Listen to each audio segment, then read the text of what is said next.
નમસ્કાર મિત્રો, પૂર્વધારણા પરીક્ષણના વ્યાખ્યાન નંબર 4માં હું દીપક પ્રજાપતિ આપનું હાર્દિક સ્વાગત કરું છું. આજના આ વ્યાખ્યાનમાં આપણે બે સમષ્ટિના મધ્યકોના તફાવતની સાર્થકતાનું પૂર્વધારણા પરીક્ષણ વિશે સમજીશું. અગાઉના વ્યાખ્યાનોમાં આપણે એક જ સમષ્ટિ અને એક જ નિદર્શનો ઉપયોગ કરેલો હતો. હવે આપણે તે જે કોન્સેપ્ટ છે તેને બે સમષ્ટિના સરેરાશ મધ્યકોના તફાવતની સાર્થકતા માટે કઈ રીતે ઉપયોગ કરવો તે વિશે આજના વ્યાખ્યાનમાં આપણે ઉદાહરણો સાથે સમજવાનો પ્રયત્ન કરીશું. તો વ્યાખ્યાન નંબર 4માં આપણું જે ટાઇટલ છે એ સમષ્ટિ મધ્યકોના તફાવતની સાર્થકતાનું ગુરુ નિદર્શ પરીક્ષણ છે, એટલે કે large sample test for difference of means, અને ઘણીવાર આપણે તેને ટુ સેમ્પલ ટેસ્ટ તરીકે પણ ઓળખીશું. હવે અહીં ગુરુ નિદર્શો આપેલા હશે, એટલે કે આપણું નિદર્શનું કદ 30 અથવા 30 કરતાં વધુ હશે. એટલા માટે આપણો જે વિતરણ હશે તે ઝેડ વિતરણ હશે અને આપણે ઝેડ ટેસ્ટનો ઉપયોગ કરીશું. અને આપણે અહીં સમષ્ટિ મધ્યકોના તફાવતની સાર્થકતાનું પરીક્ષણ કરવાના છીએ, એટલે આપણે બંને સમષ્ટિમાંથી અમુક ચોક્કસ કદના બે નિદર્શો એટલે કે નમૂનાઓ એટલે કે સેમ્પલ્સ લઈશું અને એ બે નમૂનાઓના પુરાવા પરથી આપણે એ બે સમષ્ટિ મધ્યકો વચ્ચે તફાવત છે કે નહીં તે અંગેની પરીક્ષણ કરીશું. એટલા માટે આ જે પરીક્ષણ છે તેને ટુ સેમ્પલ ઝેડ ટેસ્ટ તરીકે પણ ઓળખવામાં આવે છે. અગાઉના વ્યાખ્યાનોમાં આપણે એક જ સેમ્પલ અને એક જ પોપ્યુલેશન હતું, એટલે એ આગળના જે ટેસ્ટ છે તે બધા ટેસ્ટને આપણે વન સેમ્પલ ટેસ્ટ અથવા સિંગલ સેમ્પલ ટેસ્ટ કહીશું. અને જ્યારે આપણે બે સમષ્ટિ વચ્ચે સરખામણી કરતા હોઈશું ત્યારે જે પરીક્ષણો હશે તેને આપણે ટુ સેમ્પલ ટેસ્ટ કહીશું. આ પરીક્ષણોમાં પણ આપણે પાસે ગુરુ નિદર્શ પરીક્ષણ અને લઘુ નિદર્શ પરીક્ષણ હશે, એટલે કે જ્યારે સેમ્પલની સાઇઝ 30 અથવા 30 કરતાં વધારે હશે ત્યારે આપણે ગુરુ નિદર્શ પરીક્ષણનો ઉપયોગ કરીશું, અને જ્યારે સેમ્પલની સાઇઝ 30 કરતાં ઓછી હશે ત્યારે આપણે લઘુ નિદર્શ પરીક્ષણનો ઉપયોગ કરીશું. હવે જ્યારે ટુ સેમ્પલ ઝેડ ટેસ્ટનો ઉપયોગ કરીએ છીએ ત્યારે આપણી પાસે બે પોપ્યુલેશન છે, એટલે કે પોપ્યુલેશન 1 અને પોપ્યુલેશન 2 વડે દર્શાવીએ, અથવા આપણી પાસે બે સમષ્ટિ છે. અને ધારો કે આપણે આ બે સમષ્ટિના મધ્યકોને μ1 અને μ2 વડે દર્શાવીએ છીએ અને આ બે સમષ્ટિના પ્રમાણિત વિચલનોને σ1 અને σ2 વડે દર્શાવીએ છીએ. તો હવે આપણે આ બે સમષ્ટિના જે મધ્યકો છે તે મધ્યકો સરખા છે કે સરખા નથી તે અંગેનું પરીક્ષણ કરવું છે. તો એ પરીક્ષણ કરવા માટે આપણે બંને સમષ્ટિમાંથી ચોક્કસ કદના નિદર્શો લઈશું. ધારો કે સમષ્ટિ 1માંથી એક નિદર્શ લઈએ છીએ, તેને આપણે નિદર્શ 1 કહીશું. સમષ્ટિ 2માંથી એક નિદર્શ લઈએ છીએ, તેને નિદર્શ 2 કહીશું. હવે સમષ્ટિ 1માંથી લીધેલા નિદર્શને આપણે x1 બાર વડે દર્શાવીએ અને તે જે નિદર્શ છે તેના પ્રમાણિત વિચલનને આપણે S1 વડે દર્શાવીએ. તે જ રીતે નિદર્શ 2 માટે સરેરાશ મધ્યકને x2 બાર વડે દર્શાવીએ અને નિદર્શ 2 માટેનું જે પ્રમાણિત વિચલન છે તેને S2 વડે દર્શાવીએ. હવે આપણી પાસે આ બે સરખામણી કરવાની છે કે μ1 બરાબર μ2 છે કે નહીં, અને તે સરખામણી કરવા માટે આપણે x1 બાર અને x2 બારની કિંમતો પરથી આપણે x1 બાર અને x2 બાર સરખા છે કે સરખા નથી તેના આધારે આપણે એવું અનુમાન કરી શકીએ કે μ1 બરાબર μ2 છે કે μ1 બરાબર μ2 નથી. તે અંગેની સાર્થકતાનું પરીક્ષણ આપણે આ વ્યાખ્યાનમાં શીખવાના છીએ. તો જ્યારે પણ આપણે સમષ્ટિ મધ્યકોની સાર્થકતાનું પરીક્ષણ કરતા હોઈશું ત્યારે આપણી શૂન્ય પૂર્વધારણા એ એવી હશે કે બંને મધ્યકો સરખા છે, બંને સમષ્ટિના મધ્યકો સરખા છે અને આપણી જે વૈકલ્પિક પૂર્વધારણા હશે એ ધારો કે બંને મધ્યકો સરખા નથી અથવા એક મધ્યક બીજા મધ્યક કરતાં ઓછો છે અથવા સમષ્ટિ 1નો મધ્યક સમષ્ટિ 2ના મધ્યક કરતાં વધુ છે. તો આ 3 પ્રકારની વૈકલ્પિક પૂર્વધારણાઓ શક્ય થશે. આ જે વૈકલ્પિક પૂર્વધારણા જ્યારે હશે ત્યારે આપણે કહીશું કે આપણું જે પરીક્ષણ છે એ દ્વિપુચ્છ પરીક્ષણ છે અને આ બે વૈકલ્પિક પૂર્વધારણાઓ માટે જે પરીક્ષણ છે તેને આપણે એકપુચ્છ પરીક્ષણ કહીશું. જ્યારે લેસ ધેન પ્રકારની વૈકલ્પિક પૂર્વધારણા હશે ત્યારે તેને આપણે લેફ્ટ ટેલ્ડ ટેસ્ટ કહીશું અને ગ્રેટર ધેન ટાઈપની વૈકલ્પિક પૂર્વધારણાને આપણે રાઇટ ટેલ્ડ ટેસ્ટ કહીશું. હવે અહીં આપણે નિદર્શોનું કદ 30 અથવા 30 કરતાં વધુ રાખવાના છીએ. એટલા માટે આપણે ઝેડ ટેસ્ટનો ઉપયોગ કરી શકીશું.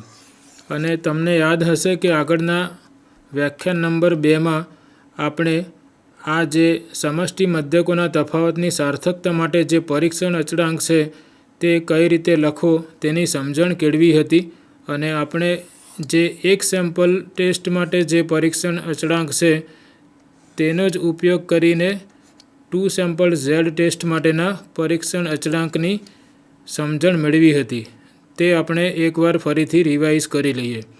આપણે જાણીએ છીએ કે એક સેમ્પલ ઝેડ ટેસ્ટ માટે પરીક્ષણ અચળાંકનું મૂલ્ય z બરાબર x બાર માઇનસ મ્યુ ભાગ્યા સિગ્મા ઓવર √n છે. હવે આ જ પરીક્ષણ અચળાંકને આપણે 2 સેમ્પલ ઝેડ ટેસ્ટ માટે લખવો હોય તો આપણે પહેલાં અહીં x bar minus mu as it is રાખીએ અને આ જે સિગ્મા વર્ગમૂળમાં n છે તેને આપણે આ રીતે ફરીથી લખીએ. સિગ્માને આપણે વર્ગમૂળમાં સિગ્મા સ્ક્વેર લખી શકીએ અને અહીં આપણે n મૂકીએ. હવે આના આધારે આપણે આ જે 2 સમષ્ટિ હોય ત્યારે પરીક્ષણ અચળાંકનું સૂત્ર કઈ રીતે લખવું તે આપણે જોઈએ. તો અહીં x બાર છે કારણ કે આપણી પાસે એક જ નિદર્શ છે. અહીં આપણી પાસે 2 નિદર્શો છે તો x બારની જગ્યાએ આપણે 2 નિદર્શોના મધ્યકોનો તફાવત લખીશું. x બારની જગ્યાએ x1 બાર ઓછા x2 બાર. તે જ રીતે સમષ્ટિ મધ્યકની જગ્યાએ આપણે 2 સમષ્ટિના મધ્યકોનો તફાવત લખીશું એટલે કે μ1 માઇનસ μ2. અહીં આપણી પાસે એક જ સમષ્ટિ હતી એટલે આપણે સિગ્મા સ્ક્વેર ભાગ્યા n લખ્યું છે. અહીં આપણી પાસે 2 સમષ્ટિ છે. પહેલી સમષ્ટિ માટે આપણે સિગ્મા 1 સ્ક્વેર ભાગ્યા n1 લખીશું. બીજી સમષ્ટિ માટે આપણે સિગ્મા 2 સ્ક્વેર ભાગ્યા n2 લખીશું અને આ વર્ગમૂળમાં આ બેનો સરવાળો છે. તો આ જે પરીક્ષણ અચળાંક છે એ 2 સેમ્પલ ઝેડ ટેસ્ટનું સૂત્ર છે અને આ જે પરીક્ષણ અચળાંક છે તે 1 સેમ્પલ ઝેડ ટેસ્ટનું સૂત્ર છે. તો આપણે આ સૂત્ર ગોખવાનું નથી. આપણે આ સૂત્રની મદદથી તેને આ રીતે સરળતાથી યાદ રાખી શકીશું. હવે જ્યારે આપણે 2 સમષ્ટિના પ્રચલો વિશે સરખામણી કરવી હોય ત્યારે જો નિદર્શોનું કદ 30 અથવા 30 કરતાં વધુ હોય તો આપણે આ જે ગુરુ નિદર્શ પરીક્ષણ છે 2 સેમ્પલના ઝેડ ટેસ્ટ માટેનું તેનો ઉપયોગ કરીશું. હવે તેનો ઉપયોગ કઈ રીતે કરવો તે આપણે 2 ઉદાહરણોથી સમજવાનો પ્રયત્ન કરીએ. ઉદાહરણ નંબર 1. ધારો કે તમે કોઈ કંપનીના ખરીદી મેનેજર એટલે કે પરચેઝ મેનેજર તરીકે કામ કરી રહ્યા છો. ઇલેક્ટ્રિક બલ્બના 2 નિર્માતાઓ પાસેથી તમને નીચેની માહિતી પૂરી પાડવામાં આવે છે. તો અહીં 2 નિર્માતાઓ છે અથવા 2 મેન્યુફેક્ચરર છે કે જે 2 પ્રકારના ઇલેક્ટ્રિક બલ્બ બનાવે છે. જે નિર્માતા A છે તેના ઇલેક્ટ્રિક બલ્બનું સરેરાશ આયુષ્ય કલાકમાં 1300 કલાક છે અને નિર્માતા B દ્વારા મેન્યુફેક્ચર થયેલા બલ્બનું સરેરાશ આયુષ્ય 1248 કલાક આપેલું છે. તે જ રીતે આ જે બે સેમ્પલ્સ છે તેના પ્રમાણિત વિચલન 82 અને 93 આપેલા છે અને જે બે નિદર્શો છે તેમની અંદરના અવલોકનોની સંખ્યા બંનેમાં 100 છે, એટલે કે નિદર્શોના કદ સરખા છે, બંને 100 છે. હવે ધારો કે આપણે નિર્માતા એનું જે નિદર્શ છે તેના સરેરાશ મધ્યકને આપણે x∗a વડે દર્શાવીએ તો આ જે નિદર્શ મધ્યક છે તેના માટે આપણે xb લખીશું. xa એટલે કે આ જે નિર્માતા એના જે બલ્બ છે તે બલ્બનું સરેરાશ આયુષ્ય કલાકમાં છે. એ જ રીતે xb નિર્માતા બીના જે બલ્બ છે તેનું સરેરાશ આયુષ્ય કલાકમાં છે. અહીં પ્રમાણિત વિચલન માટે આપણે SA સંકેત વાપરીએ અને અહીં પ્રમાણિત વિચલન માટે SB સંકેત વાપરીએ. અહીં આપણે આ નિદર્શના કદ માટે n∗a યુઝ કરીએ અને અહીં n∗b વાપરીશું. જો આપણે ઈચ્છીએ તો આપણે ABની જગ્યાએ x1 x2 સંકેત પણ વાપરી શકીશું. તે આપણી પસંદગી છે. અહીં આપણે A અને B બ્રાન્ડના બલ્બ માટે A અને B સંકેતો વાપર્યા છે. હવે અહીં આપણી પાસે જે બે નિર્માતાઓ પાસેથી બે નમૂનાઓ એટલે કે નિદર્શો લીધા છે. નિર્માતા A પાસેથી 100 બલ્બ લીધા છે, નિર્માતા B પાસેથી 100 બલ્બ લીધા છે અને એ બે જુદા જુદા નમૂનાઓ માટેના બલ્બના સરેરાશ આયુષ્ય આ રીતે મેઝર કરેલા છે. તેના આંકડા આપણને આપેલા છે. તો અહીં આપણે આના પરથી એવું ડિસિઝન લેવાનું છે કે બે નિર્માતાઓના બલ્બમાંથી આપણે કયા નિર્માતાના બલ્બ ખરીદવા માગીશું અને સાર્થકતાની કક્ષા લેવાની છે 5%. એટલે કે ધારો કે નિર્માતા A જે છે એના બધા જ બલ્બનો ગણ રાખીએ આપણે તો એ આપણું પોપ્યુલેશન A થશે, જેને આપણે સમષ્ટિ A વડે દર્શાવીએ અને નિર્માતા Bના બધા જ બલ્બ છે તેને આપણે સમષ્ટિ B વડે દર્શાવીએ અને આ બે સમષ્ટિમાંથી આપણી પાસે 100 બલ્બના બે નિદર્શો છે. એટલે આ જે છે એ નિર્માતા એના જે બલ્બની સમષ્ટિ છે તેમાંથી લીધેલા 100 બલ્બનો નમૂનો છે અને આ નિર્માતા બીની સમષ્ટિમાંથી લીધેલા 100 બલ્બનો નમૂનો છે. અને આ જે નિર્માતા A પાસેથી જે બલ્બ લીધા છે તેનું સરેરાશ આયુષ્ય 1300 કલાક છે અને નિર્માતા B પાસેથી જે બલ્બ લીધેલા છે તેનું સરેરાશ આયુષ્ય 1248 છે. તો અહીં આપણે જોઈ શકીએ છીએ કે નિદર્શો માટે આ જે નિદર્શ મધ્યક છે નિર્માતા A પાસેથી લીધેલા બલ્બનો એ નિદર્શ મધ્યક Bના કરતાં વધુ છે. તો શું આના પરથી આપણે એવું અનુમાન કરી શકીએ કે નિર્માતા Aના બલ્બનું સરેરાશ આયુષ્ય નિર્માતા Bના બલ્બના સરેરાશ આયુષ્ય કરતાં વધુ છે? એ આપણે નક્કી કરવાનું છે. અહીં આપણને એવું પૂછ્યું છે કે આ બે નિર્માતાઓના બલ્બમાંથી તમે કયા નિર્માતાના બલ્બ ખરીદવા માગો છો? તો આપણે જે નિર્માતાના બલ્બનું સરેરાશ આયુષ્ય વધુ હશે તેના બલ્બ ખરીદવાનું પસંદ કરીશું. એટલે આપણે આ જે છે બે નિદર્શો તેના પરથી આપણને એવું જણાય છે કે આ નિર્માતા Aના બલ્બનું સરેરાશ આયુષ્ય નિર્માતા Bના બલ્બના સરેરાશ આયુષ્ય કરતાં વધુ છે. તો શું આ નિદર્શો પરથી મળતી માહિતીના આધારે આપણે એવું કહી શકીએ કે આ જે નિર્માતા Aના બધા જ બલ્બનું સરેરાશ આયુષ્ય નિર્માતા Bના સરેરાશ આયુષ્ય કરતાં વધુ છે? તેનું આપણે પરીક્ષણ કરવાનું છે અને સાર્થકતાની કક્ષા આપણે લેવાની છે આલ્ફા બરાબર 5%, એટલે કે 0.05. તો સૌ પ્રથમ આપણે શૂન્ય પૂર્વધારણા અને વૈકલ્પિક પૂર્વધારણા નક્કી કરવાની છે. અહીં આપણે આ જે નિદર્શો પરથી મળતી માહિતીના આધારે આપણે વૈકલ્પિક પૂર્વધારણા લઈશું મ્યુ એ ગ્રેટર દેન મ્યુ બી, અને આપણી શૂન્ય પૂર્વધારણા હંમેશા મ્યુ એ બરાબર મ્યુ બી. ધારો કે સમષ્ટિ મધ્યકો એ અને બી વચ્ચે કોઈ જ તફાવત નથી, એટલે કે નિર્માતા એ અને નિર્માતા બીના બલ્બનું સરેરાશ આયુષ્ય સરખું છે, એ આપણી શૂન્ય પૂર્વધારણા થશે. અને સાર્થકતાની કક્ષા આપણને આપેલી છે 0.05. હવે આપણે આ જે માહિતી છે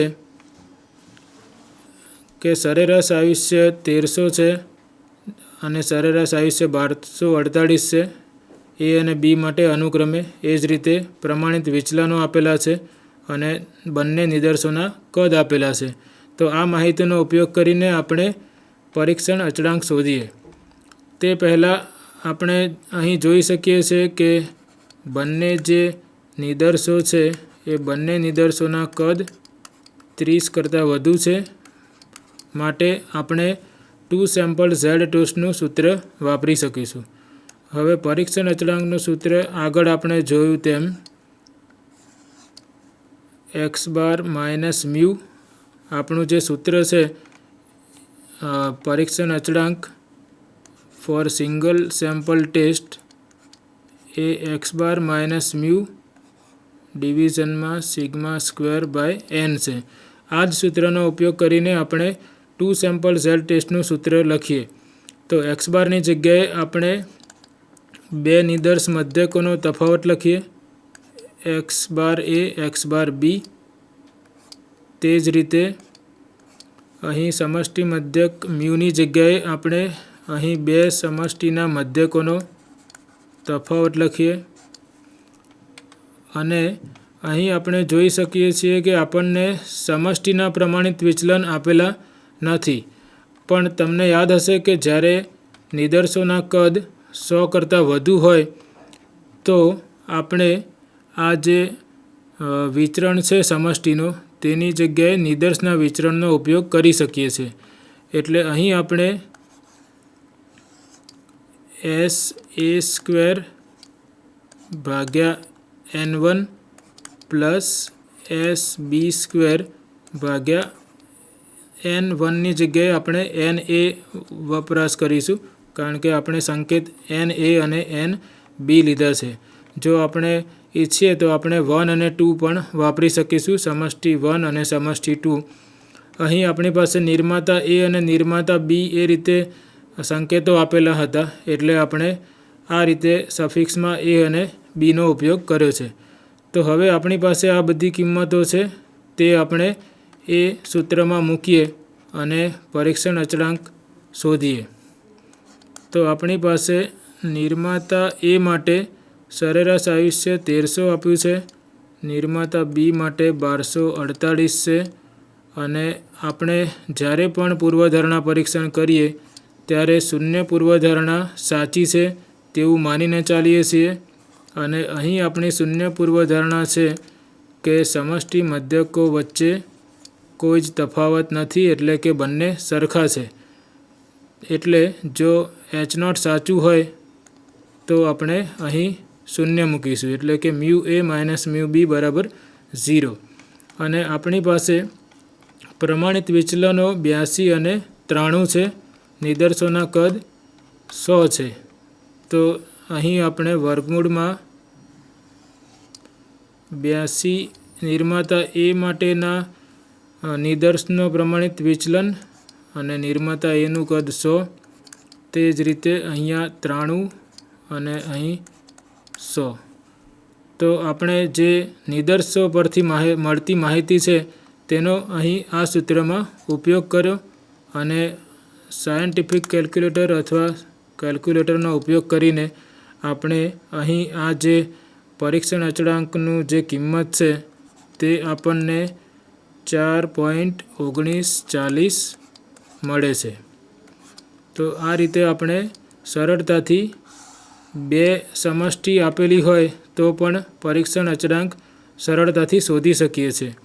આપણે આ સૂત્ર યાદ નથી રાખતા. આપણી પાસે આ જે વન સેમ્પલ ઝેડ ટેસ્ટ માટેનું જે સૂત્ર છે તે જ સૂત્રને આપણે અહીં એક્સ બારની જગ્યાએ બે નિદર્શોના સરેરાશનો તફાવત અને મ્યુની જગ્યાએ બે સમષ્ટિ મધ્યકોનો તફાવત, તે જ રીતે એસની જગ્યાએ અહીં એસ એ સ્ક્વેર, અહીં એસ બી સ્ક્વેર અને અહીં નિદર્શોના કદ. હવે આપણને આગળનું પગથિયું ખબર જ છે કે પરીક્ષણ અચળાંકની કિંમત આપણે શોધી લઈએ પછી આપણે પરીક્ષણ અચળાંકની કિંમતને ક્રિટિકલ વેલ્યુ સાથે સરખામણી કરીએ છીએ. અને અહીં આપણો ટેસ્ટ ઝેડ ટેસ્ટ છે, એટલે આપણું જે વિતરણ છે તે સામાન્ય વિતરણ છે અને તેનો જે ગ્રાફ છે એ આ પ્રકારનો બેલ શેપ ગ્રાફ આવે છે, જે આપણે રફલી આ રીતે દોરી શકીએ. અને અહીં આપણું વૈકલ્પિક પૂર્વધારણા છે એ મ્યુ એ ગ્રેટર દેન મ્યુ બી છે. એટલે આપણે અહીં સેન્ટરમાં ઝેડની વેલ્યુ 0 છે અને મ્યુ એ ગ્રેટર દેન મ્યુ બી છે, એટલે આપણે અહીં ઝેડ આલ્ફાની જમણી બાજુનો જે પ્રદેશ છે તે આપણો ક્રિટિકલ રિજિયન અથવા રિજેક્શન રિજિયન અથવા કટોકટીનો પ્રદેશ થશે અને એ પ્રદેશનું ક્ષેત્રફળ આલ્ફા જેટલું થશે અને આલ્ફા આપણો 0.05 છે. આપણે 5% સાર્થકતાની કક્ષાએ પરીક્ષણ કરવાનું છે અને આપણે આ કટોકટીના પ્રદેશ તરીકે નથી લેતા, કારણ કે આપણું જે વૈકલ્પિક પૂર્વધારણા છે તે વન ટેલ્ડ પ્રકારની એટલે કે એક પૂચ્છ પ્રકારની વૈકલ્પિક પૂર્વધારણા છે. હવે આ જે આપણે લખીએ છીએ ઝેડ આલ્ફાની જમણી બાજુનો ક્ષેત્રફળ 0.05 એટલે કે આલ્ફા છે, તેનો ઉપયોગ કરીને આપણે ઝેડ આલ્ફાની કિંમત શોધીશું. અહીં ઝેડ ગ્રેટર દેન ઝેડ આલ્ફાની સંભાવના છે 0.05. તો આપણે આ જે સંભાવના છે probability of Z greater than Z alpha, તેને આપણે 1 ઓછા Z less than or equal to Z આલ્ફાની સંભાવના તરીકે લખી શકીએ. કારણ કે આપણે જાણીએ છીએ કે Z greater than Z alpha અને Z less than or equal to Z alpha એ બંને એકબીજાની પૂરક ઘટનાઓ છે, માટે તે બે પૂરક ઘટનાઓની સંભાવનાનો સરવાળો 1 જેટલો થાય. એટલે આપણે આ જે સંભાવના છે તેને 1 ઓછા તેની પૂરક ઘટનાની સંભાવનાથી લખી અને આ સૂત્ર પરથી આપણે આ સંભાવના Z less than or equal to Z alpha એ 1 ઓછા 0.05 એટલે કે 0.95 જેટલી થશે. હવે આપણે ઝેડ આલ્ફાની કઈ કિંમત માટે આ સંભાવના 0.95 થાય તે શોધવા માટે સ્ટાન્ડર્ડ નોર્મલ ટેબલનો ઉપયોગ કરીએ. હવે આપણે સ્ટાન્ડર્ડ નોર્મલ ટેબલના ઉપયોગથી પરિચિત છીએ. અહીં આપણે ઝેડ આલ્ફાની એવી કિંમત શોધવાની છે કે જેથી આ જે સંભાવના છે એ 0.95 જેટલી થાય. તો તે માટે આપણે આ જે એરિયા અથવા સંભાવનાઓ છે તેમાં 0.95 શોધવાનો પ્રયત્ન કરીએ. આપણને ખબર છે કે આ જે ટેબલની અંદર જે કિંમતો આપેલી છે તે આ પ્રકારના એરિયા છે અથવા આ પ્રકારની સંભાવનાની કિંમતો છે. તો આપણને ઝેડ શોધવાનું છે અને સંભાવના આપેલી છે એ 0.95 જેટલી છે, એટલે આપણે 0.95 ઝેડની કઈ કિંમતોને સંબંધિત છે તે શોધવાનું છે. એટલે આ ટેબલમાં આપણે 0.95 ક્યાં મળશે તે ટ્રાયલ એન્ડ એરરથી શોધવાનું છે. હવે અહીં આપણે એક્ઝેક્ટ 0.95 મળતા નથી, પણ આ કિંમત છે 0.9505 અને આ છે 0.9495 અને એ બંને આપણે જોઈ શકીએ કે ઝેડ બરાબર 1.6 ને અનુરૂપ આપણને આ બે કિંમતો મળે છે અને બંને કિંમતો 0.95થી સરખા અંતરે છે. આપણે જો આ બે કિંમતોના તફાવત લઈએ તો તફાવત આપણને સરખા મળશે 0.95માંથી. તો જ્યારે આપણને એક્ઝેક્ટ 0.95 ન મળે અને 0.95ની નજીકની બે કિંમતો મળતી હોય તો જે કિંમત 0.95ની વધુ નજીક હોય તેને આપણે અનુરૂપ કોલમ લઈશું. પણ અહીં આ જે બંને કિંમતો છે 0.9495 અને 0.9505 એ 0.95થી સરખા અંતરે છે, અથવા તેમનો જે તફાવત લઈએ અને એ તફાવતનો માનાંક લઈએ તો તે સરખો મળે છે. તો જ્યારે આવું થશે ત્યારે આપણે એ બંને કિંમતોને અનુરૂપ જે ઝેડની કિંમતો મળે છે તે બે કિંમતોની સરેરાશને આપણે ઝેડની કિંમત તરીકે લઈશું. તો આ રોમાં ઝેડ બરાબર 1.6 છે, અહીં ઝેડ બરાબર 0.04 અને 0.05 છે. એટલે આપણે આ કોલમ લઈએ તો ત્યાં આપણને જે ઝેડની સંબંધિત કિંમત છે તે 1.64 મળે છે. આપણે 1.6 અને 0.04નો સરવાળો કરીએ છીએ. એ જ રીતે અહીં 1.6 અને 0.05નો સરવાળો કરીએ છીએ જે 1.65 મળે છે, અને આ બેની સરેરાશ લેવાની છે જે આપણને 1.645 મળશે. તો આપણે જે ઝેડ આલ્ફાની કિંમત જે જોઈએ છે જેના માટે આ સંભાવના 0.95 થાય તે આપણને ઝેડ આલ્ફા બરાબર 1.645 મળી. તે કિંમત આપણે અહીં લખીએ.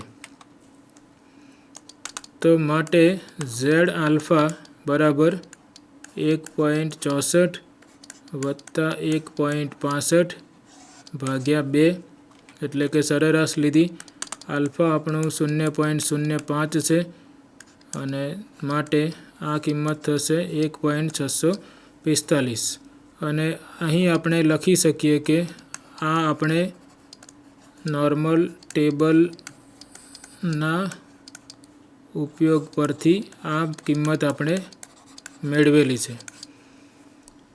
તો આ જે કિંમત છે ઝેડ આલ્ફા તે આપણી 1.645 થઈ, અને તેની જમણી બાજુનો જે વિસ્તાર અથવા ક્ષેત્રફળ છે તે કટોકટીનો વિસ્તાર છે.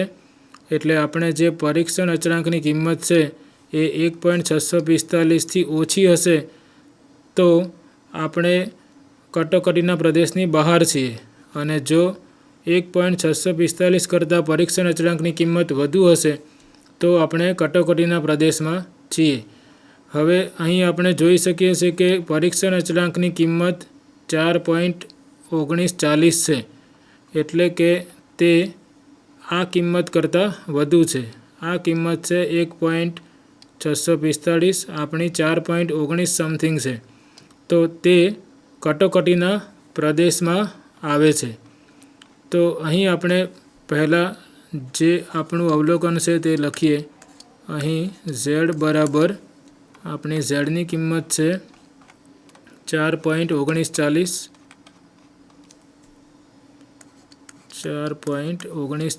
છે, તે 1.645 એટલે કે ઝેડ આલ્ફા કરતાં મોટી છે.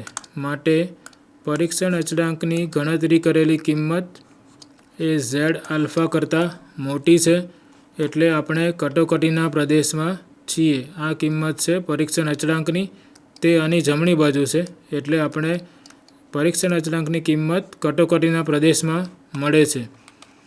માટે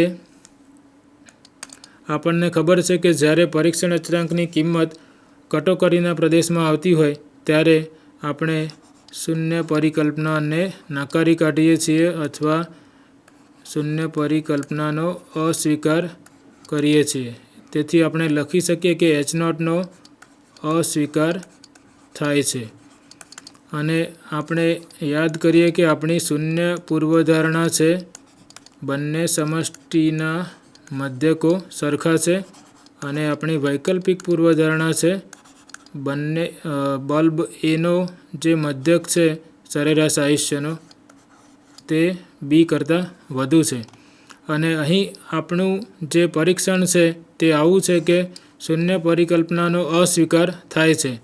તેથી આપણે કહી શકીએ કે વૈકલ્પિક પૂર્વધારણાનું અથવા વૈકલ્પિક પરિકલ્પનાનું સમર્થન થાય છે. એટલે કે આપણે એવું અનુમાન કરી શકીએ અથવા એવું કહી શકીએ કે 5% સાર્થકતાની કક્ષાએ બલ્બ એનું સરેરાશ આયુષ્ય બલ્બ બી કરતાં વધુ છે. તેથી આપણે નિર્માતા એ પાસેથી બલ્બ ખરીદવા માગીશું. તમે જોશો કે આપણું જે પ્રશ્ન છે, આપણા જે ઉદાહરણમાં, તેમાં તેમણે પૂછ્યું છે કે આ 2 નિર્માતાઓના બલ્બમાંથી તમે કયા નિર્માતાના બલ્બ ખરીદવા માગો છો. તો એ માટે આપણે બંને જે નિર્માતાઓના જે નિદર્શો છે તે નિદર્શો પરથી આપણે એવું અનુમાન કર્યું કે એના જે 100 બલ્બ છે તેનું સરેરાશ આયુષ્ય બીના જે 100 બલ્બ છે તેના સરેરાશ આયુષ્ય કરતાં વધુ છે. તો આ જે નમૂના પરથી માહિતી મળી છે તેના આધારે આપણે બધા જ બલ્બની સમષ્ટિનો મધ્યક લીધો, તેને આપણે મ્યુ એ વડે દર્શાવ્યો, અને એ જ રીતે બી ટાઈપના બલ્બનો જે મધ્યક છે તેને આપણે મ્યુ બી વડે દર્શાવ્યો, અને આપણે આ પૂર્વધારણા સાચી માનીને તેનું પરીક્ષણ કર્યું. આપણે એવું ધારી લીધું કે બંને બલ્બનું સરેરાશ આયુષ્ય સરખું છે, અને તેને આપણે 5% સાર્થકતાની કક્ષાએ પરીક્ષણ કરતાં આપણને એવું મળે છે કે આ તો આપણે સ્વીકારી શકતા નથી. તેથી વૈકલ્પિક પૂર્વધારણાનું સમર્થન થાય છે. જે આપણા નિદર્શો છે તેના પરથી જે મળેલા પુરાવા છે તે વૈકલ્પિક પૂર્વધારણાનું સમર્થન કરે છે. તેથી આપણે કહી શકીએ કે આપણે નિર્માતા એ પાસેથી બલ્બ ખરીદવા માગીશું. તો મિત્રો, આપણે જોઈ શકીએ છીએ કે પૂર્વધારણા પરીક્ષણ એ વાસ્તવિક જીવનમાં પણ ખૂબ જ ઉપયોગી છે. હવે આપણે આ જ રીતે 2 સેમ્પલ ઝેડ ટેસ્ટ માટે બીજા એક ઉદાહરણનો અભ્યાસ કરીએ. ઉદાહરણ નંબર 2. 1000 અને 2000 કદવાળા 2 નિદર્શોના મધ્યકો અનુક્રમે 67.5 સેમી અને 68 સેમી છે. શું આપણે આ નિદર્શો 2 સેમી પ્રમાણિત વિચલનવાળા એક જ સમષ્ટિમાંથી લેવામાં આવેલ છે એવું કહી શકાય? સાર્થકતાની કક્ષા આપણે લેવાની છે 5%, એટલે કે 0.05. તો અહીં આપણને 2 નિદર્શોના મધ્યકો આપેલા છે. ધારો કે એક નિદર્શને આપણે નિદર્શ 1 થી દર્શાવીએ, બીજા નિદર્શને આપણે નિદર્શ 2 થી દર્શાવીએ. નિદર્શ એનો જે મધ્યક છે તેને આપણે ધારો કે x1 બારથી દર્શાવીએ. x1 બાર આપણને આપ્યું છે 67.5 સેમી, અને જે એ નિદર્શ છે નિદર્શ 1 તેનું કદ આપણને આપ્યું છે 1000. અહીં આપણે જોઈ શકીએ છીએ કે 1000 અને 2000 કદવાળા 2 નિદર્શોના મધ્યકો અનુક્રમે 67.5 અને 68 સેમી છે. એટલે આપણે x1 બાર અને x2 બાર, આ x1 બાર 1000 અને n1 1000 અને x1 બાર 67.5. તે જ રીતે અહીં આપણે x2 બાર એ આ કદના નિદર્શનો મધ્યક છે, એટલે x2 બાર થશે 68 સેમી, અને આપણું n2 થશે 2000. અને બીજી ઇન્ફોર્મેશન આપણને એવી આપી છે કે આ બંને નિર્દેશો 2 સેમી પ્રમાણિત વિચલનવાળા એક જ સમષ્ટિમાંથી લેવામાં આવેલ છે. એટલે કે આપણી પાસે ધારો કે 2 સમષ્ટિ છે, તો આપણે 2 સમષ્ટિમાંથી 2 નિદર્શો લઈશું.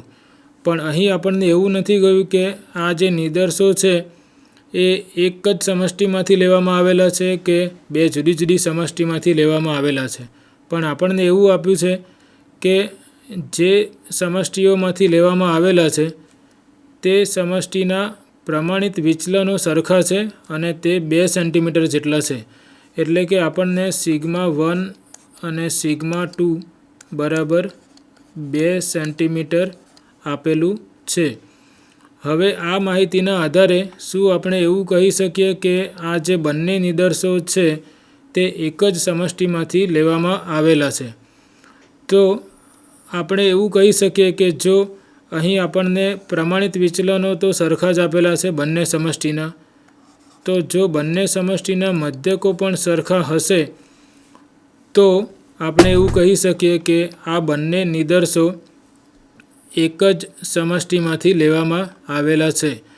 એટલે આપણે શૂન્ય પૂર્વધારણા એવી લઈશું કે ધારો કે બે સમષ્ટિના મધ્યકો સરખા છે, અને વૈકલ્પિક પૂર્વધારણા એવી લઈશું કે બે સમષ્ટિના મધ્યકો ધારો કે સરખા નથી. અને આપણે આ જે શૂન્ય પૂર્વધારણા છે તેનું પરીક્ષણ કરીશું, અને એ માટે આપણે સાર્થકતાની કક્ષા લેવાની છે 0.05, અને નિદર્શોના અવલોકનો આપણી પાસે છે. નિદર્શોના મધ્યકો આપેલા છે અને બંનેના કદ પણ આપેલા છે. તો હવે આપણે પરીક્ષણ અચળાંકની કિંમત શોધીએ. હવે આપણે પરીક્ષણ અચળાંકની સૂત્ર ડાયરેક્ટ લખી શકીશું. અહીં બંને નિદર્શોના કદ 1000 અને 2000 છે, એટલે કે 30 કરતાં વધુ છે.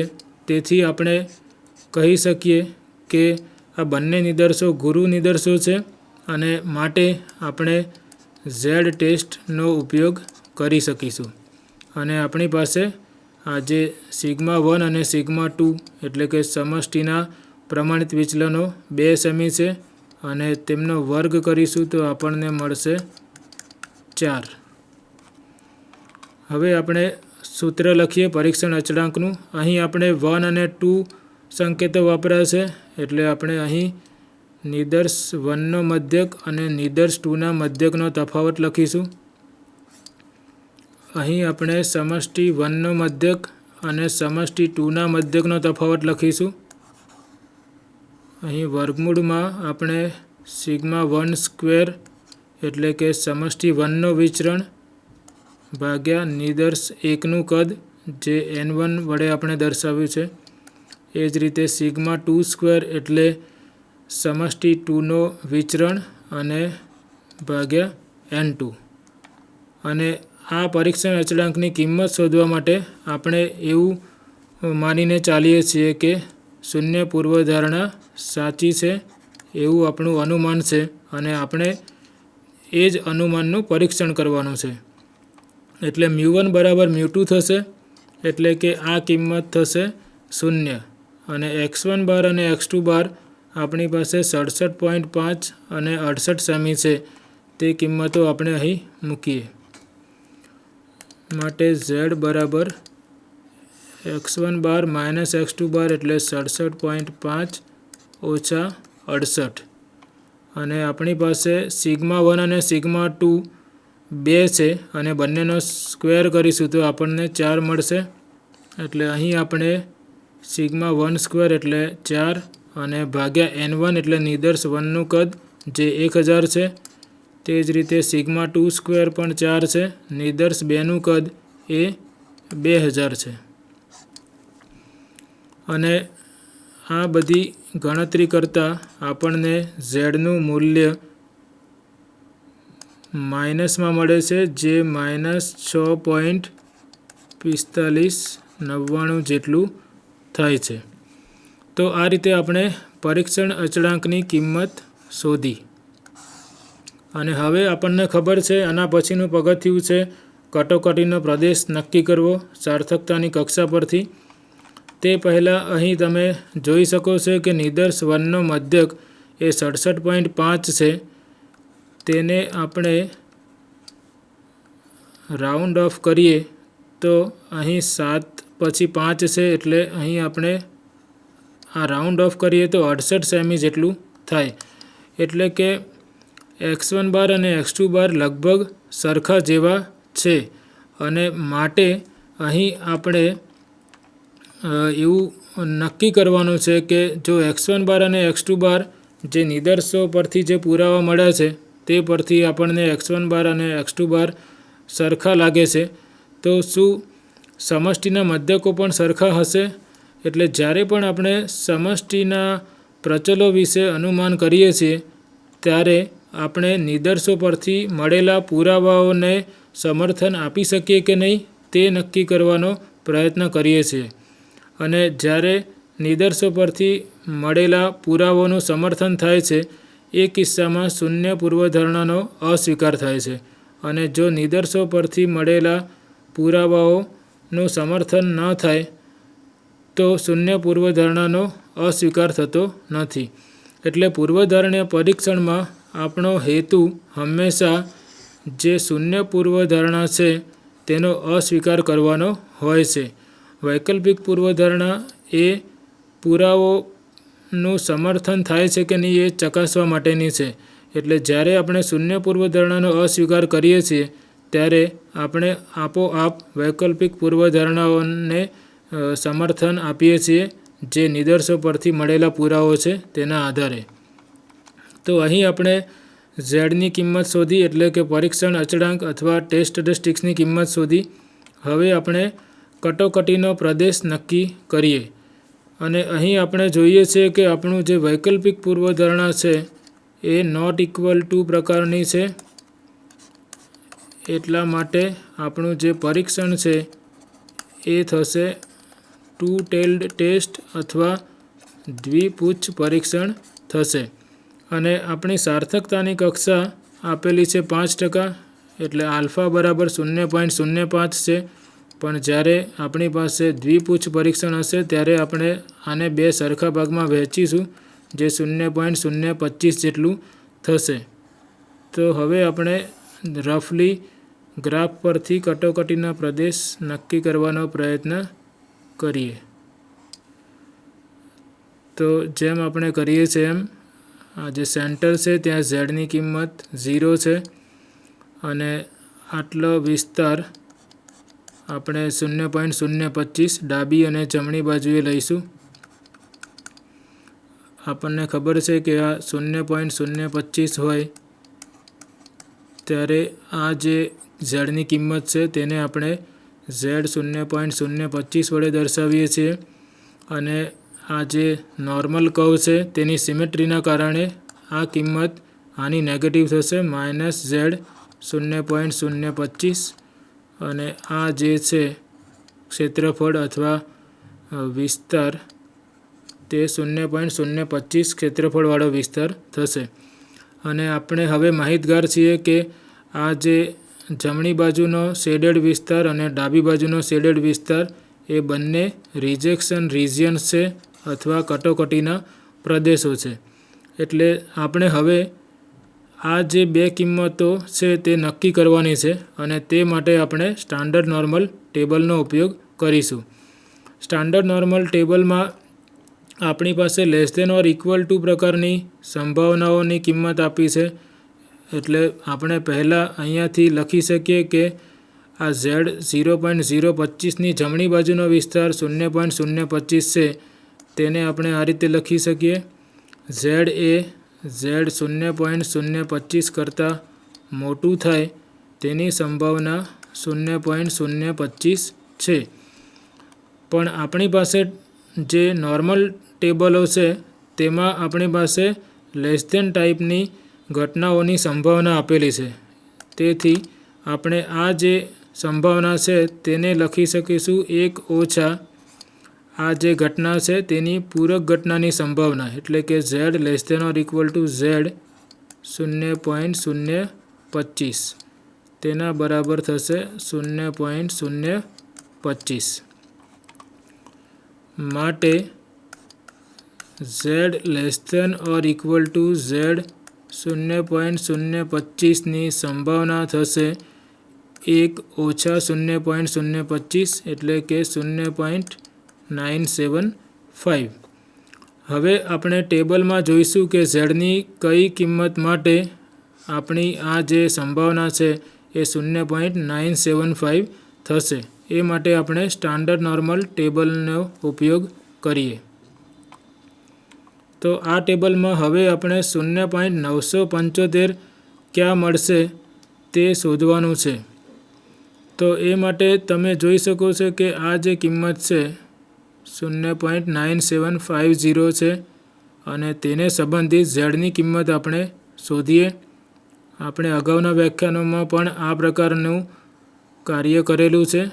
અહીં તમે જોઈ શકો છો કે હારમાં 1.9 એ 0.9750ને અનુરૂપ અથવા સંબંધિત છે અને 0.9750ને સંબંધિત જે કોલમ અથવા સ્તંભ છે ત્યાં ઝેડની કિંમત 0.06 છે અને આપણે આ કિંમત અને આ કિંમતનો સરવાળો કરીએ તો આપણને 1.9 વત્તા 0.06 એટલે કે 1.96 મળે છે, જે આપણી ઝેડ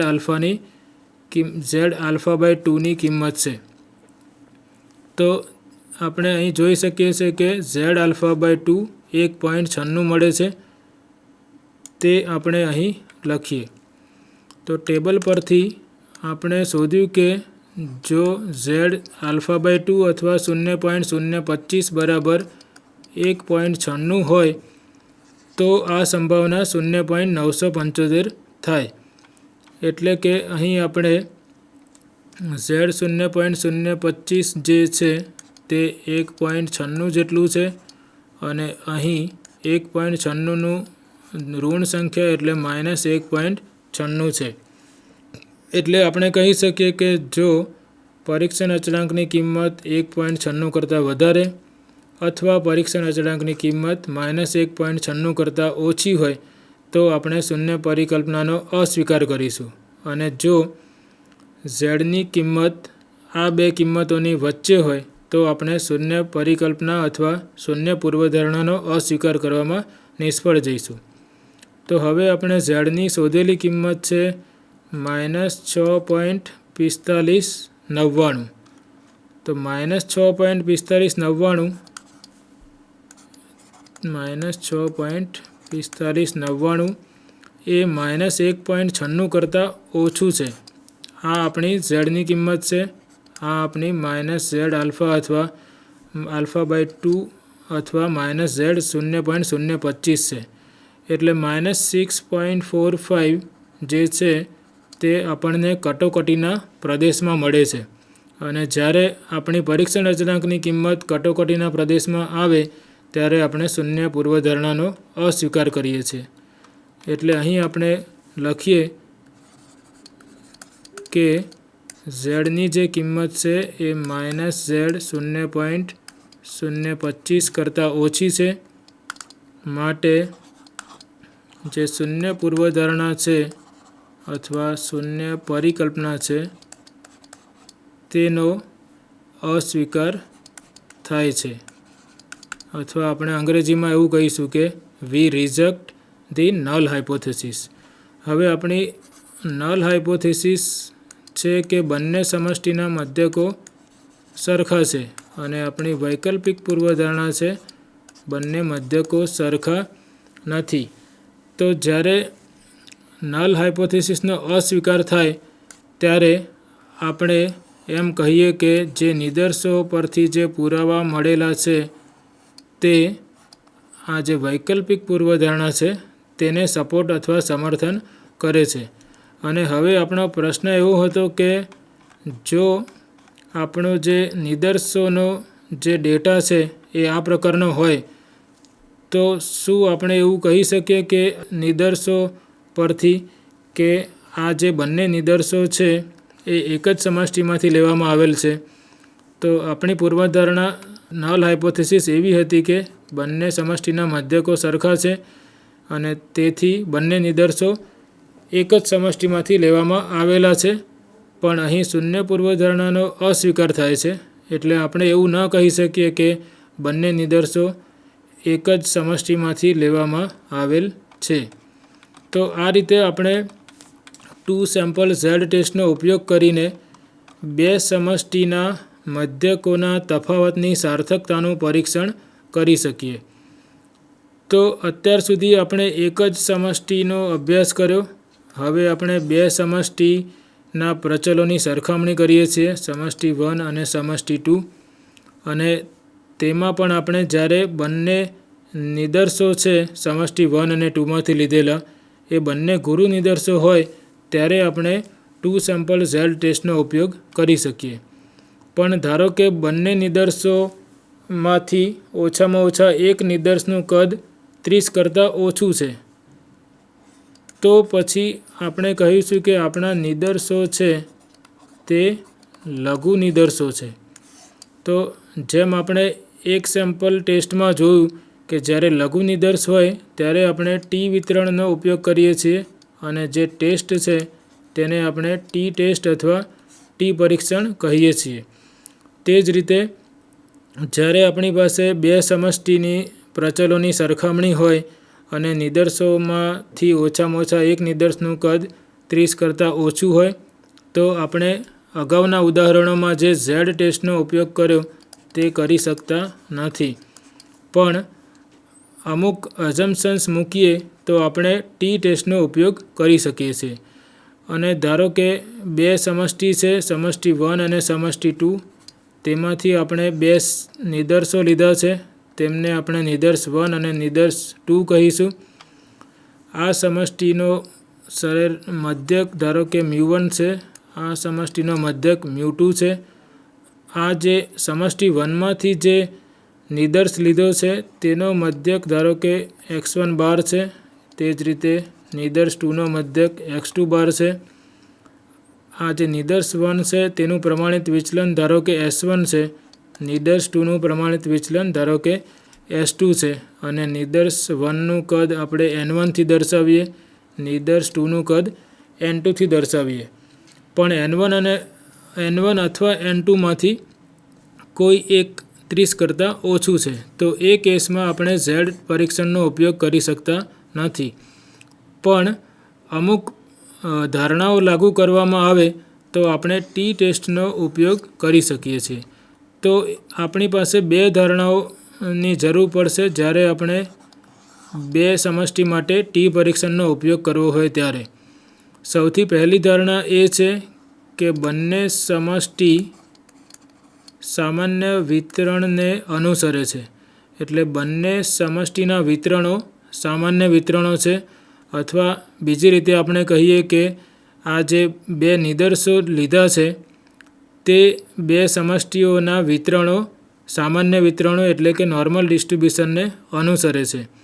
અને બીજું જે આપણી ધારણા છે તે એવી છે કે બંને જે સમષ્ટિ છે તે સ્વતંત્ર અથવા અંગ્રેજીમાં આપણે કહીશું કે ઇન્ડિપેન્ડન્ટ છે. એટલે કે સમષ્ટિમાંથી લીધેલા નિદર્શો પણ સ્વતંત્ર થશે, ઇન્ડિપેન્ડન્ટ થશે. એટલે કે આપણે જે અવલોકનોની પસંદગી કરીએ છીએ, સમષ્ટિ 1માંથી એક નિદર્શ લઈએ છીએ, સમષ્ટિ 2માંથી એક નિદર્શ લઈએ છીએ, તો તે જે પસંદગી છે એ સ્વતંત્ર રીતે થાય છે, ઇન્ડિપેન્ડન્ટલી થાય છે. સમષ્ટિ 1માંથી જે કંઈ પણ પસંદ કરીએ છીએ તેના માટે આપણે સમષ્ટિ 2માં આધાર રાખવો પડતો નથી, અને એ જ રીતે સમષ્ટિ 2માંથી આપણે નિદર્શ પસંદ કરીએ ત્યારે તેની કોઈ અસર સમષ્ટિ 1 પર પડતી નથી. તો જો આ બે ધારણાઓ આપણે લઈએ, આ બે કન્ડિશન્સનું સમાધાન થાય. પહેલી કન્ડિશન છે બંને પોપ્યુલેશનનું ડિસ્ટ્રીબ્યુશન નોર્મલ ડિસ્ટ્રીબ્યુશન છે, બીજી કન્ડિશન છે બંને પોપ્યુલેશન ઇન્ડિપેન્ડન્ટ છે. તો એ કેસમાં આપણે ટી ટેસ્ટ અથવા ટી વિતરણનો ઉપયોગ કરીને બંને સમષ્ટિના મધ્યકોના તફાવતની સાર્થકતાનું પરીક્ષણ કરી શકીએ જ્યારે નિદર્શનું કદ 30 કરતાં ઓછું હોય. તો હવે આપણને એ પ્રશ્ન થાય કે જેમ આપણે જોયું કે વન સેમ્પલ ટી ટેસ્ટમાં આપણું જે સૂત્ર હતું એ વન સેમ્પલ ઝેડ ટેસ્ટના જેવું જ હતું. વન સેમ્પલ ટી ટેસ્ટમાં આપણે સિગ્માની જગ્યાએ S વાપરતા હતા. તો જેમ આ જે વન સેમ્પલ ટી ટેસ્ટનું સૂત્ર છે એ ઝેડ ટેસ્ટ જેવું જ છે, તો શું આ જે 2 સેમ્પલ ટી ટેસ્ટનું સૂત્ર પણ 2 સેમ્પલ ઝેડ ટેસ્ટ જેવું હશે? તો અહીં આપણે થોડું તફાવત છે. જે 2 સેમ્પલ ટી ટેસ્ટના પરીક્ષણ અચળાંકનું સૂત્ર છે તે એક મુખ્ય ધારણા પર આધાર રાખે છે. અહીં જ્યારે લઘુ નિદર્શ પરીક્ષણ કરતા હોઈએ આપણે બે સમષ્ટિ માટે, ત્યારે આપણે એવું ધારી લઈએ છીએ કે બંને સમષ્ટિના વિચરણો સરખા છે અને તેમને આપણે સિગ્મા સ્ક્વેર વડે દર્શાવીશું. તો અહીં બે શક્યતાઓ છે. ધારો કે બંને સમષ્ટિના વિચરણો સરખા છે અને બંને સમષ્ટિના વિચરણો સરખા નથી. અને આ બે ધારણાઓ તો આપણે લેવાની જ છે કે બંને સમષ્ટિના જે વિતરણો છે એ સામાન્ય વિતરણને અનુસરે છે અને બંને સમષ્ટિઓ સ્વતંત્ર છે. આ બે ધારણાઓ પછી બે શક્યતાઓ છે. ધારો કે બંને સમષ્ટિના વિચરણો સરખા છે અથવા બંને સમષ્ટિના વિચરણો સરખા નથી. તો બંને કેસમાં આપણી પાસે જુદા જુદા પરીક્ષણો છે, પણ આપણે ફક્ત આ કિસ્સાનો જ અભ્યાસ આ વ્યાખ્યાન શ્રેણીમાં કરવાના છીએ, જેમાં બંને સમષ્ટિના વિચરણો સરખા છે, એટલે કે σ1 સ્ક્વેર બરાબર σ2 સ્ક્વેર બરાબર σ² છે. તો હવે આ કેસમાં હવે આપણે કહી શકીએ કે આ જે પરીક્ષણ અચળાંકનું સૂત્ર છે એ ઝેડ ટેસ્ટના પરીક્ષણ અચળાંકના સૂત્ર જેવું જ હશે. તો અહીં પણ હજુ આપણે એક સુધારો કરવાનો છે. અહીં આપણે આ ધારણા લીધી છે કે બંને સમષ્ટિના વિચરણો સરખા છે, પણ ધારો કે આપણને આ σ² મૂલ્ય આપેલું નથી. તો હવે σ² મૂલ્ય આપણી પાસે ન હોય ત્યારે આપણે જે નિદર્શના વિચરણો છે તેનો ઉપયોગ કરીએ છીએ. અહીં નિદર્શના વિચરણો છે s1² અને s2². તો શું આપણે σ1 અને σ2 ની જગ્યાએ s1 અને s2 મૂકવાના છે? તો જવાબ છે ના. આપણે s1² અને s2² ને સંયુક્ત કરીને એક નવો વિચરણ લખવાનો છે, જેને આપણે સંયુક્ત વિચરણ કહીએ છીએ. તો એ સંયુક્ત વિચરણને આપણે દર્શાવીશું sp² વડે. અને એ સંયુક્ત વિચરણ કઈ રીતે શોધવો? તો એ માટે આપણે આ સૂત્ર યાદ રાખવાનું છે. n1 - 1 s1² plus n2 - 1 s2² અને ભાગાકારમાં n1 - 1 અને n2 - 1નો સરવાળો, જે n1 પ્લસ n2 - 2 જેટલો થશે. તો આ જે વિચરણ છે તેને આપણે સંયુક્ત વિચરણ કહીશું, કમ્બાઇન્ડ વેરિયન્સ, અથવા તેને પૂલ્ડ વેરિયન્સ તરીકે પણ ઓળખવામાં આવે છે. તો પૂલ્ડ વેરિયન્સ આપણે શોધીશું. જે નિદર્શના વિચરણો આપ્યા છે તેમને આ સૂત્રમાં ઉપયોગ કરીને આપણે પૂલ્ડ વેરિયન્સ શોધીશું. અને એ જે સંયુક્ત વિચરણ શોધ્યો છે તેનું વર્ગમૂળ લઈશું, ધન વર્ગમૂળ. તો આપણને પૂલ્ડ સ્ટાન્ડર્ડ ડેવિએશન મળશે અથવા સંયુક્ત પ્રમાણિત વિચલન મળશે.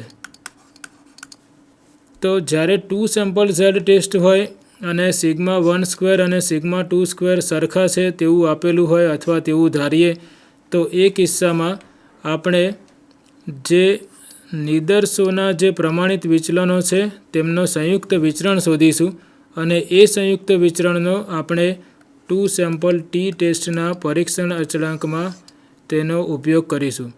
તો આ જે ઉપરનો ભાગ છે તે 2 સેમ્પલ ઝેડ ટેસ્ટના જેવો જ છે, x1 bar minus x2 bar minus μ1 minus μ2.